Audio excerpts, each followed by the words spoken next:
Oikodome es una palabra griega del Nuevo Testamento que se traduce al español como edificación. Esa es la palabra con la que hemos identificado nuestro espacio de estudio bíblico y devocional cada semana, los miércoles a las 7 de la noche, en nuestro canal de YouTube. Acompáñanos para que estudiemos la Biblia y la podamos entender cada día mejor.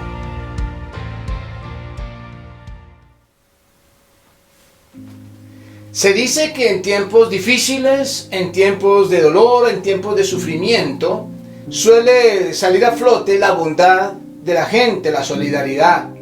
Seguramente es así, pero también podemos preguntarnos, ¿qué entendemos por bondad, por solidaridad?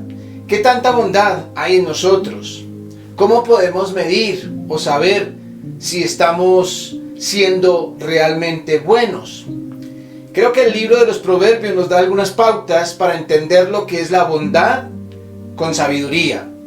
Les invito para que leamos el capítulo 3 de Proverbios, versículos 27, 28 y 29. 3 versículos que nos arrojan bastante luz acerca de la bondad con sabiduría. Leamos lo que nos dice. Repito, Proverbios capítulo 3, versículos 27, 28 y 29. Dice así: No te niegues a hacer el bien a quien es debido, cuando tuvieres poder para hacerlo. No digas a tu prójimo, anda y vuelve, y mañana te daré, cuando tienes contigo que darle. No intentes mal contra tu prójimo, que habita confiado junto a ti. 3 versículos, 3 proverbios, por así decirlo, que nos permiten un panorama para hablar acerca de la bondad con sabiduría. Y quisiera mencionar 6 elementos que en tan cortos versículos podemos utilizar para describir, para hablar, para de alguna forma definir lo que es la bondad. 6 cosas que podemos o que saltan a la vista cuando leemos estos versículos. La primera es que la bondad no son buenos sentimientos, sino buenas acciones. Dice el versículo 27, no te niegues a hacer el bien a quien es debido cuando tuvieres poder para hacerlo. Noten que nos está hablando de cosas que podemos hacer. Tal vez puede resultar obvio o redundante decirlo, pero la verdad es que muchas veces creemos que cuando sentimos dolor, cuando sentimos compasión por las personas que están sufriendo o necesitando algo, eso nos puede hacer sentir buenos. O cuando vemos a una persona de pronto llorando por el sufrimiento de otros, tal vez decimos, esa persona se ve que es buena, porque sentimos cosas. Y no es que los sentimientos sean malos, los sentimientos son espontáneos, es algo que no podemos evitar. Cuando vemos a alguien sufriendo, llorando, en medio de un dolor, pues nosotros también sentimos ese deseo y esa sensación de llanto, de llorar. Y a veces pensamos o creemos que eso muestra la bondad que hay en nosotros. Y consideramos que si alguien no siente el dolor de otros, en el sentido de llorar con ellos, es una persona indiferente. Sin embargo, esto nos permite decir que la bondad son buenas acciones, no simplemente buenos sentimientos. Este proverbio nos está hablando de hacer cosas buenas, de hacerle el bien a las personas que lo necesitan. Así que no podemos quedarnos simplemente en lo que sentimos o en lo que nos duele, muchas veces incluso en criticar a aquellas personas que causan el dolor de otros, en de pronto proclamar, en de pronto reclamar. De pronto entendemos solidaridad como ponernos al lado de alguien para gritar juntamente con ellos y solamente hacer cierto tipo de reclamos por el sufrimiento causado a las personas pobres, necesitadas o simplemente marginadas. Así que lo primero que podemos decir es eso: La bondad no son buenos sentimientos, sino buenas acciones. En segundo lugar, es muy importante también decir, con base en lo que nos dicen estos proverbios, que la bondad requiere sabiduría. Entiéndalo bien, la bondad requiere sabiduría. En primer lugar, porque lo estamos leyendo en el libro de la sabiduría. Hemos venido estudiando estos proverbios ya por varias semanas, enfatizando cómo la sabiduría se nos está ofreciendo y está invitando a las personas para que la escuchen y la obedezcan. Así que está hablando de la bondad, de la solidaridad, en un libro experto en sabiduría. Pero además quiero destacar una palabra muy importante que aparece aquí en el versículo 27 cuando dice: no te niegues a hacer el bien a quien es debido. Esa expresión nos deja ver que no todo lo que nosotros creemos que pueda ser una acción buena realmente resulte siendo buena.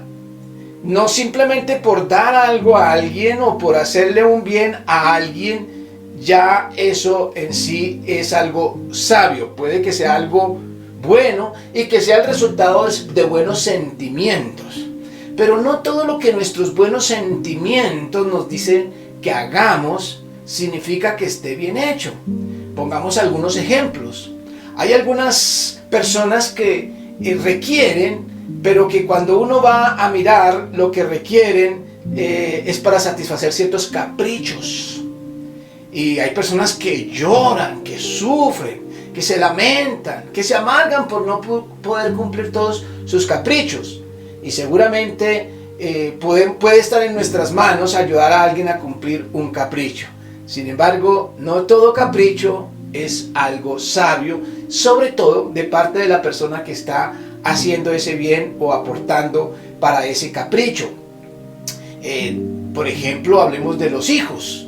Los hijos, las personas queridas, muchas veces requieren cosas. Hay algunos padres y madres que por satisfacer todos los caprichos de sus hijos no les permiten, en primer lugar, aprender a trabajar, aprender a hacer las cosas, aprender a esforzarse, a sacrificarse por conseguir las cosas, sino que les dan todo lo que ellos piden. Y eso es alcahuetear la pereza, alcahuetear la mala crianza. Y algunos lo hacen creyendo que están haciéndole el bien, pero realmente eso no es sabio. Los hijos deben aprender a conseguir las cosas, incluso aunque estuviera en nuestras manos darles todo, es importante que aprendan a que las cosas hay que trabajarlas, hay que conseguirlas, que hay que luchar, que hay que vencer la pereza. Hay que enseñarles a ser fuertes, a conseguir las cosas con sus propios esfuerzos y medios también. Así que no todo capricho es una necesidad. Por otro lado, muchas veces también se toleran ciertas conductas equivocadas, no solamente la pereza, sino a veces hasta también algunas conductas malvadas en algunas personas que de pronto buscan cómplices para hacer ciertas cosas en la vida que no son correctas. Y algunos caen en pensar o en tener sentimientos por esas personas y les toleran el pecado, les toleran el delito, como decimos nosotros coloquialmente, alcahuetear el delito y el mal comportamiento. Así que no todo lo que se nos ocurra hacer para ayudar a alguien realmente es sabio. Muchas veces también se presentan oportunidades de hacerle el bien a alguien, pero a alguien de pronto que no conocemos, no sabemos cuál es el trasfondo. Hay gente que vive siempre buscando dinero fácil y a veces engañan con historias y con actitudes que cualquiera siente pesar, siente dolor, y fácilmente por el sentimiento, por las lágrimas, resultamos haciendo un bien, creyendo que estamos haciendo el bien, pero realmente estamos equivocados. Eso es falta de sabiduría. La bondad requiere sabiduría. hay que hacer las cosas planeadas, de manera correcta, con los ojos bien abiertos, con discernimiento, con la guía de Dios. Muchas veces como creyentes, como cristianos, creemos que todo lo que sentimos es porque Dios lo puso en el corazón. Y recordemos que hay sentimientos que vienen de nuestra carne, de nuestra sensibilidad, y muchas veces nos dejamos engañar por las situaciones que nos rodean. Así que tenemos que ser muy sabios a la hora de hacer el bien. Yo creo que eso es lo que nos deja ver este proverbio cuando dice que hacer el bien a quien es debido. No todo el que lo solicita realmente lo necesita. En tercer lugar, es importante con base en estos proverbios también decir que la bondad es un deber. La forma como lo plantea, incluso la misma palabra debido que dice aquí, no te niegues a hacer el bien a quien es debido, no solamente nos está mostrando que debe hacerse con sabiduría, sino además está mostrando que es un deber hacerlo. La solidaridad, la bondad, hacer el bien al prójimo es un deber. Y seguramente muchos escuchan eso y dicen, sí, eso es cierto, así lo he entendido yo siempre, es un deber. Sin embargo, déjenme mencionar algunas cositas que pueden hacernos ver que no siempre lo hacemos como un deber. En primer lugar, cuando nos amargamos si no recibimos gratitud por lo que hemos hecho. Cuando yo entiendo que es un deber, yo no tengo por qué esperar que me den las gracias. Maravilloso, por supuesto que la gratitud también es algo muy importante que cada persona debe llevar en su corazón. Pero el que hace el bien no puede estar esperando a que le den las gracias cuando entiende que es su deber. Y cuando uno cumple con el deber, no tiene por qué estar esperando que le den gracias. Más allá incluso, hay algunos que más de la gratitud quieren la palmadita en el hombro y las felicitaciones. Tampoco se deben esperar felicitaciones. Si podemos afirmar a alguien que suele hacer el bien, que es generoso, perfecto, está muy bien. Sin embargo, cuando yo hago el bien y espero esa palmadita en la espalda y esas felicitaciones, es porque no entiendo que se trata de un deber. Un deber significa una obligación. Cuando uno cumple con sus obligaciones, no tiene por qué esperar felicitaciones. Claro está que en un mundo y en un contexto y en un país como en el que estamos, donde escasea la bondad, donde escasea la honradez, pues cuando alguien es honrado, cuando alguien cumple con su deber, se vuelve una noticia, se vuelve un boom, porque es tan escaso que es raro ver a alguien cumplir con su deber. Pero como creyentes, cuando hacemos el bien, no debemos esperar felicitaciones. Y más aún, algunos esperan que se haga propaganda de la bondad que hizo, que se haga publicidad, que se anuncie, que salga en las noticias, que salga en los informes, que se note la bondad que hizo. Cuando estamos esperando publicidad por la bondad que tenemos, eso también evidencia que se nos olvida que es un deber. No es un medio para conseguir votos o para conseguir felicitaciones, abrazos, reconocimientos o fama.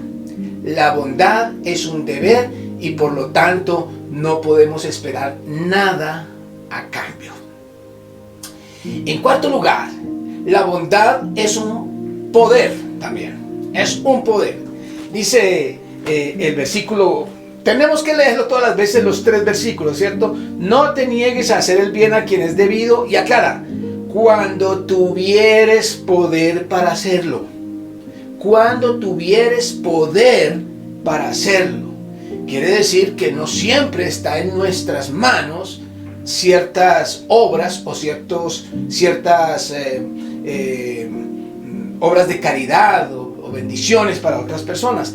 Hay cosas que se salen de nuestras manos. Y por eso aquí dice cuando tuvieres poder para hacerlo. Incluso en el versículo 28 dice, no digas a tu prójimo, anda y vuelve, y mañana te daré cuando tuvieres contigo.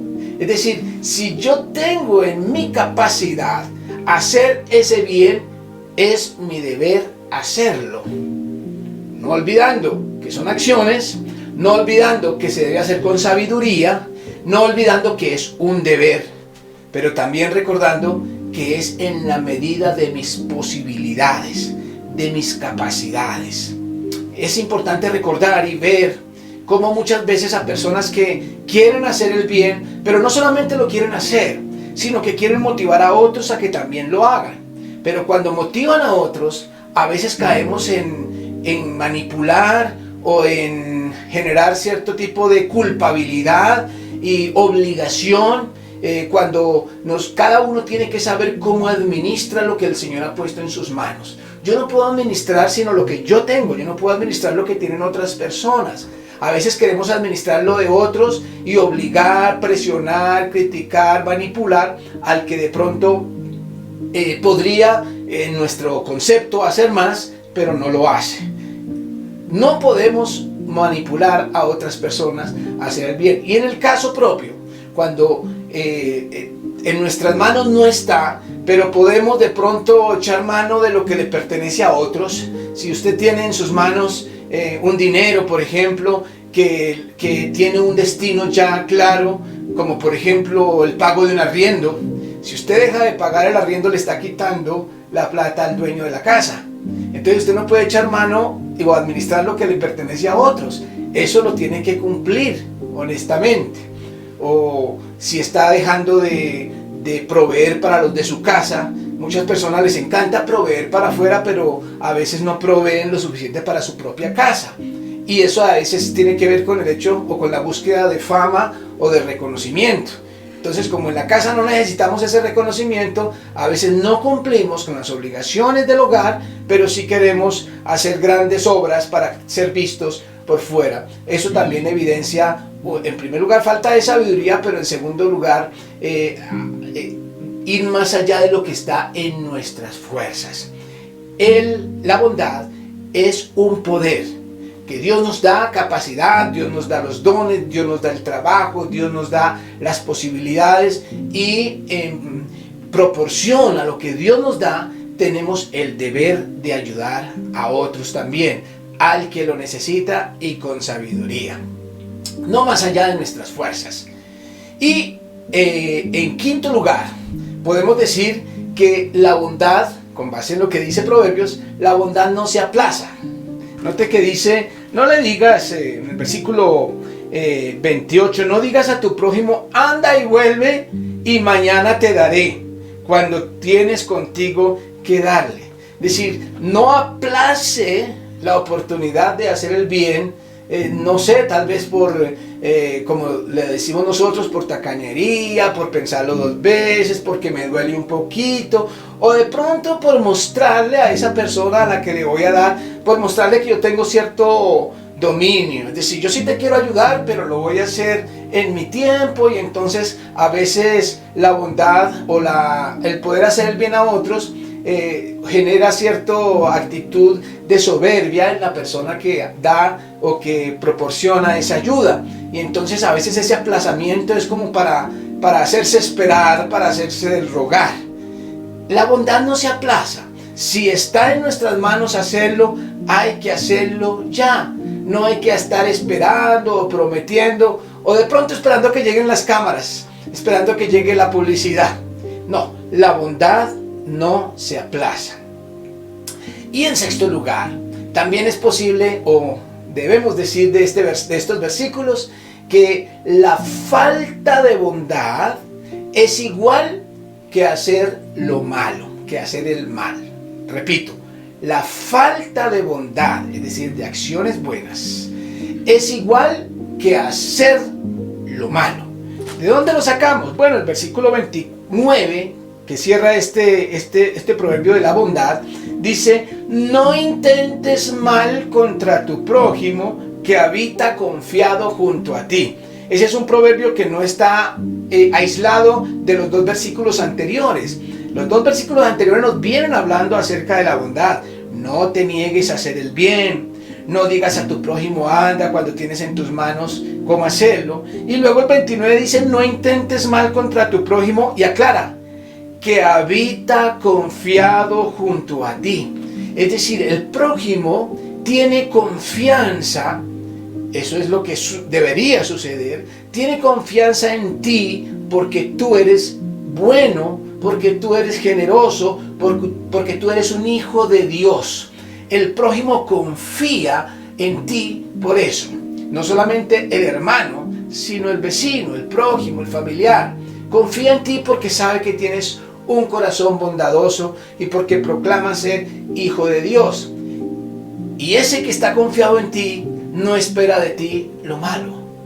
Pero déjame decirte que cuando tú dejas de hacerle el bien al prójimo, es como si le estuvieras haciendo lo malo. No solamente lo podemos decir con base en lo que este proverbio nos deja entender en el versículo 29, sino que además lo podemos ratificar por algunas expresiones del Nuevo Testamento, como por ejemplo la expresión de Santiago en el capítulo 4, versículo 17, cuando dice: al que sabe hacer lo bueno y no lo hace, le es pecado. Es una expresión contundente.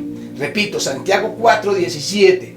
Al que sabe hacer lo bueno y no lo hace, le es pecado.